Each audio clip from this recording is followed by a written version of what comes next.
এবং সেখানে সক্রিয় হয়েছে নার্সিং হোমের দালাল চক্র। অ্যাম্বুলেন্স চালকদের সঙ্গে যোগসাজশ, চক্রের হাতে নাতে হদিশ পেল স্বাস্থ্য দফতর। রোগীদের ভুল বুঝিয়ে নার্সিং হোমে নিয়ে যাওয়ার অভিযোগ উঠছে। কড়া ব্যবস্থার আশ্বাস দিয়েছে জেলা স্বাস্থ্য দফতর। ঠিক কি বলা হচ্ছে স্বাস্থ্য দফতর সূত্রে, শোনাবো।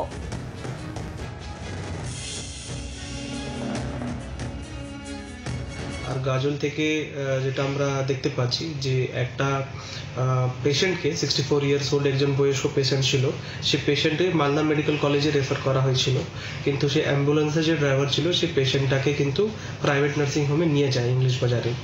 সেখান যে ওই যে নার্সিং হোম আছে সেখানে যখন আমাদের ডিএসটি টিম ভিজিট করেছে সেখানে দেখেছে যে প্রায় 1 লক্ষ টাকার বিল ওই পেশেন্টের কাছ থেকে রেজ করা হয়েছে, কিন্তু কোনো সাবস্টান্সিয়াল ট্রিটমেন্ট দেওয়া হয়নি। যে নার্সিং হোম ছিল, প্রাইভেট হাসপাতাল ছিল, তার এগেইনস্ট আমরা নেসেসারি অ্যাকশন নিচ্ছি।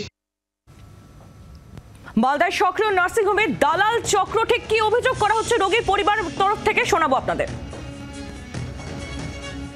গাজল হসপিটালে নিয়ে যাওয়ার পর ওখানে কিছুক্ষণ থাকার পর ডাক্তারবাবুরা ওরা বললো যে এখানে মেশিনারিজ নাই, আপনি এক কাজ করুন, আপনি মেডিকেলে নিয়ে যান। অ্যাম্বুলেন্সগুলো মানে এমনভাবেই চক্রান্ত করেছে যে মানে ওখানে প্রথমে 2000 কথা হয়েছে, এখানে আস্তে আস্তে 2500 টাকা করে দিয়েছে। এবার আমাদের মালদা মেডিকেলে না ঢুকিয়ে দিয়ে আবার মানে নার্সিংহোমে নিয়ে গেছেন। 42,000 টাকা দেওয়া হয়ে গেছে, কোনো ট্রিটমেন্ট নাই। বাংলার আওয়াজ, বাঙালির আবেগ, জি 24 ঘন্টা।